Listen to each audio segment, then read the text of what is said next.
ज्ञान से आप क्या समझते? ज्ञान वह सूचना जिसे समझा और लागू किया जा सकता है।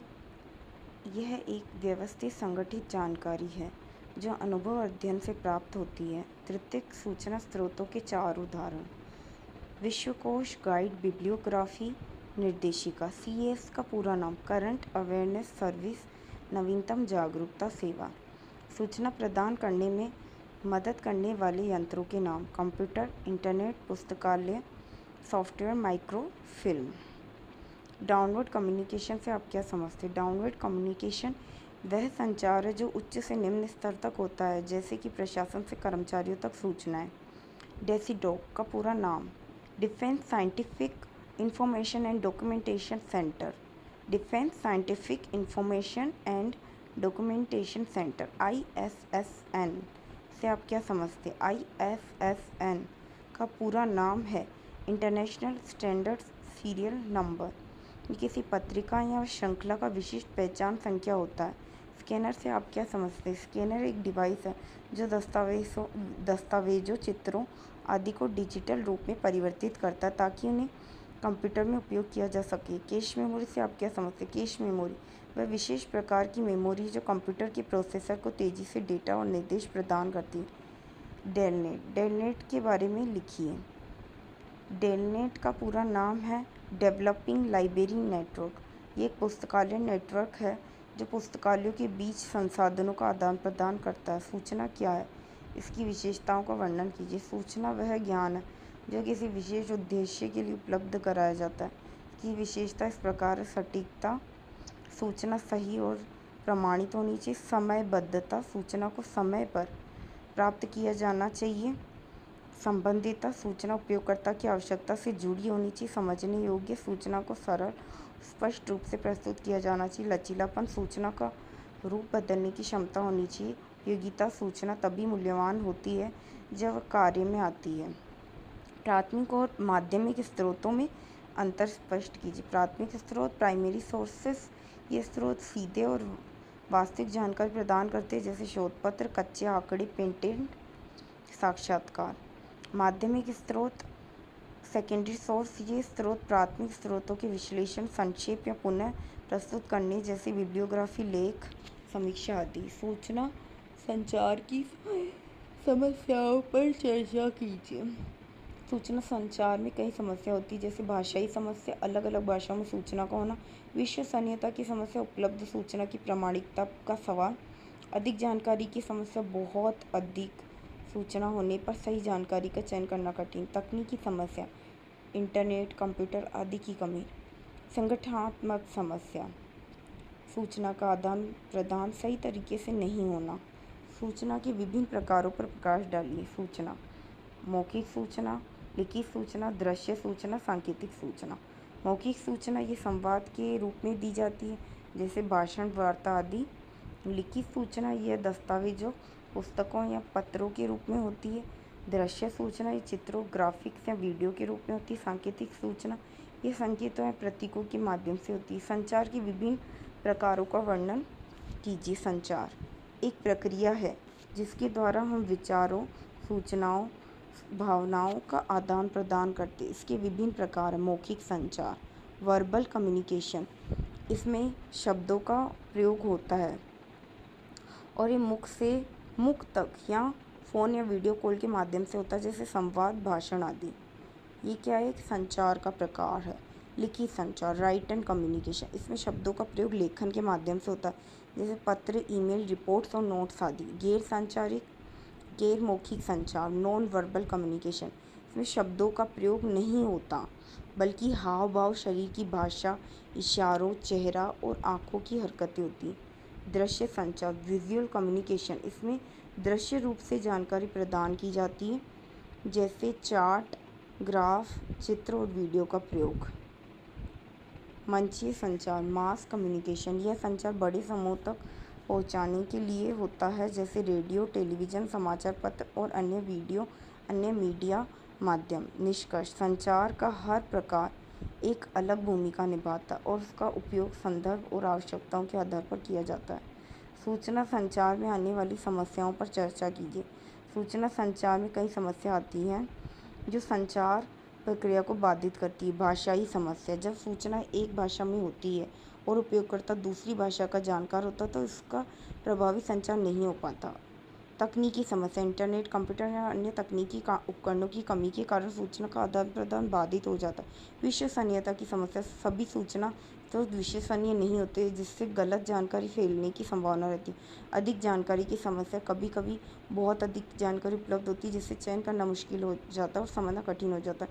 संगठनात्मक समस्याएं, संगठनात्मक समस्याएं विभिन्न संस्थाओं या पुस्तकालयों के बीच समन्वय की कमी के कारण सूचना का आदान प्रदान बाधित हो जाता है। इन समस्याओं को हल करने के लिए हमें आधुनिक तकनीकी समाधानों, बहुभाषाई सेवाओं और सही तरीके से जानकारी का सत्यापन करने की आवश्यकता है। कंप्यूटर सॉफ्टवेयर चयन के महत्वपूर्ण बिंदुओं का विवरण। कंप्यूटर सॉफ्टवेयर का चयन करते समय निम्नलिखित बिंदुओं का ध्यान रखना चाहिए। सुविधाएं और कार्यक्षमता, सॉफ्टवेयर में तभी आवश्यक कार्यक्षमता होनी चाहिए जैसे कैटलॉगिंग, सर्कुलेशन, रिपोर्ट जनरेशन आदि। लागत, सॉफ्टवेयर की लागत संस्थान के बजट में होनी चाहिए और उसके रखरखाव की लागत भी विचारणीय होनी चाहिए। प्रशिक्षण और सहायता, सॉफ्टवेयर कंपनी द्वारा प्रशिक्षण और तकनीकी सहायता प्रदान की जानी चाहिए ताकि कर्मचारियों को सॉफ्टवेयर का सही उपयोग करने में मदद मिल सके। लचीलापन और विस्तार, सॉफ्टवेयर को भविष्य में अपडेट और विस्तार की क्षमता होनी चाहिए ताकि ये संस्थान की बढ़ती ज़रूरतों को पूरा कर सके। संगति, सॉफ्टवेयर का संगत होना जरूरी है, यानी यह अन्य उपकरणों और सिस्टमों के साथ मिलकर काम कर सके। यही सॉफ्टवेयर का चयन संस्थान के लिए महत्वपूर्ण है क्योंकि यह संगठन की कार्य कुशलता को बढ़ाता और समय की बचत करता है। NISSAT निश्चित के बारे में जानकारी। National information system for science and technology इसका पूरा नाम है।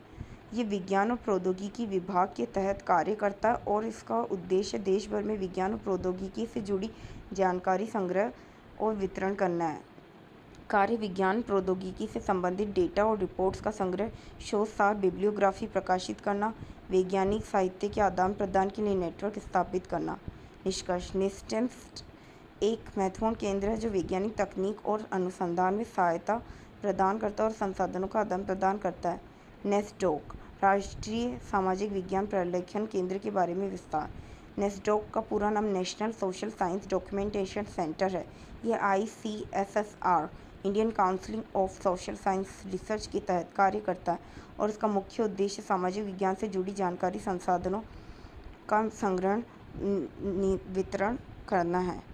कार्य, सामाजिक विज्ञान में शोध करने वालों को जानकारी और प्रदर्शन सेवाएं प्रदान करना, बिब्लियोग्राफी और शोध सार प्रकाशित करना, शोधार्थियों के लिए सूचना प्रणाली का निर्माण करना, इसे साझा करना। नेस्डोक का कार्य सामाजिक विज्ञान क्षेत्र में शोधकर्ताओं को आवश्यक जानकारी और सामग्री प्रदान करना है। पुस्तकालय, सॉफ्टवेयर के चयन के आवश्यक बिंदुओं का विवरण दीजिए। पुस्तकालय सॉफ्टवेयर का चयन करते समय निम्नलिखित आवश्यक बिंदुओं पर ध्यान दिया जाना चाहिए। कार्यात्मक, फर्स्ट पॉइंट कार्यात्मक, सॉफ्टवेयर को पुस्तकालय की ज़रूरतों के हिसाब से कार्यात्मक होना चाहिए जैसे cataloguing, circulation, accounting, report generation आदि। दूसरा पॉइंट लागत, सॉफ्टवेयर की खरीद और रखरखाव की लागत संस्थान के बजट के भीतर होनी चाहिए। तीसरा पॉइंट इंटरफेरेंस की सरलता, सॉफ्टवेयर का उपयोगकर्ता इंटरफेरेंस सरल और उपयोगकर्ता के अनुकूल होना चाहिए ताकि पुस्तकालय कर्मचारी उसे आसानी से चला सकें।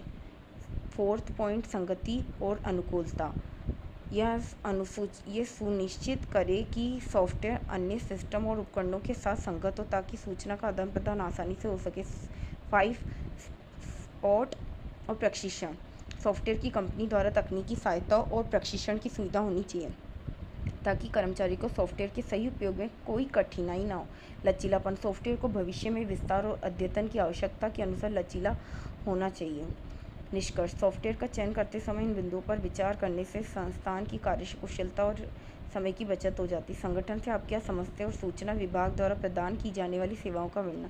संगठन, ऑर्गेनाइजेशन, संगठन एक ऐसी व्यवस्था है जहाँ विभिन्न व्यक्ति एक सामान्य उद्देश्य की ओर मिलकर कार्य करते हैं। उसका उद्देश्य विभिन्न कार्यों को सुव्यवस्थित और योजनाबद्ध तरीके से करना। सूचना विभाग द्वारा प्रदान की जाने वाली सेवाएं, सूचना विभाग का मुख्य उद्देश्य जानकारी प्रदान करना और विभिन्न माध्यमों से सूचना का आदान प्रदान करना है।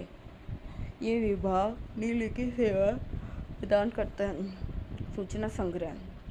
फर्स्ट, यह विभाग विभिन्न प्रकार की जानकारी, डेटा और दस्तावेजों का संग्रह करता है ताकि शोधकर्ता और उपयोगकर्ता को आवश्यक जानकारी प्राप्त हो सके। सूचना प्रसारण, ये सूचना विभिन्न माध्यमों से साझा करता है, जैसे ईमेल, वेबसाइट, पुस्तकालय और अन्य सूचना केंद्रों के माध्यम से। तीसरा, परामर्श सेवा, यह विभाग कार्य उपयोगकर्ताओं को सूचना की खोज करने में मदद करता है और इन्हें उनके शोध या अन्य कार्यों के लिए उचित संसाधन प्रदान करता है। प्रशिक्षण, यह विभाग उपयोगकर्ताओं को सही तरीके से सूचना का उपयोग करने के लिए प्रशिक्षण भी प्रदान करता है। डेटाबेस और रेफरेंस सेवा, यह विभाग विभिन्न डेटाबेस से जानकारी निकालकर उपयोगकर्ताओं को प्रदान करता है, जैसे विश्वकोश, शोध पत्र, बिब्लियोग्राफी आदि। निष्कर्ष, सूचना विभाग का उद्देश्य उपयोगकर्ताओं को सही, सटीक और समय पर जानकारी प्रदान करना है ताकि वे अपने कार्यों में सफलता प्राप्त कर सकें। नेस्डोक के बारे में। National social science documentation centre का उद्देश्य भारतीय सामाजिक विज्ञान क्षेत्र में शोध को बढ़ावा और क्षेत्र से जुड़ी जानकारी का संग्रह और वितरण करना है। ये Indian council of social science research ICSSR के तहत आता कार्य। सामाजिक विज्ञान सामग्री का संग्रह। नेस्डोक सामाजिक विज्ञान के सभी पहलुओं से संबंधित पुस्तकें, जर्नल, शोध पत्र आदि का संग्रह करता है। शोधकर्ता सहायता। सेकंड, शोधकर्ताओं को संदर्भ सेवा, दस्तावेज आपूर्ति सेवा और अन्य संबंधित सेवाएं उपलब्ध कराता है। शोध सार, बिब्लियोग्राफी का प्रकाशन। नेस्डोक सामाजिक विज्ञान पर आधारित बिब्लियोग्राफी शोध सार तैयार करता। सूचना का आदान प्रदान। नेस्डोक अन्य संस्थानों और शोधकर्ताओं के साथ जानकारी का आदान प्रदान करता है। सामाजिक विज्ञान साहित्य का डिजिटलीकरण सामाजिक विज्ञान साहित्य को डिजिटल रूप में संग्रहित और उपलब्ध कराता। निष्कर्ष, नेस्डोक सामाजिक विज्ञान में शोध और शिक्षा को बढ़ावा देने के लिए एक महत्वपूर्ण केंद्र है जो उपयुक्त महत्वपूर्ण जानकारी प्रदान करता है। कंप्यूटर की पीढ़ियों का वर्णन। कंप्यूटर की 5 पीढ़ियाँ हैं। विकास तकनीकी उन्नति के साथ हुआ है जिनका विकास। प्रथम पीढ़ी 1940 से 1956। प्रमुख उपकरण वैक्यूम ट्यूब। विशेषता, ये बहुत बड़े और गर्म होने वाले होते हैं।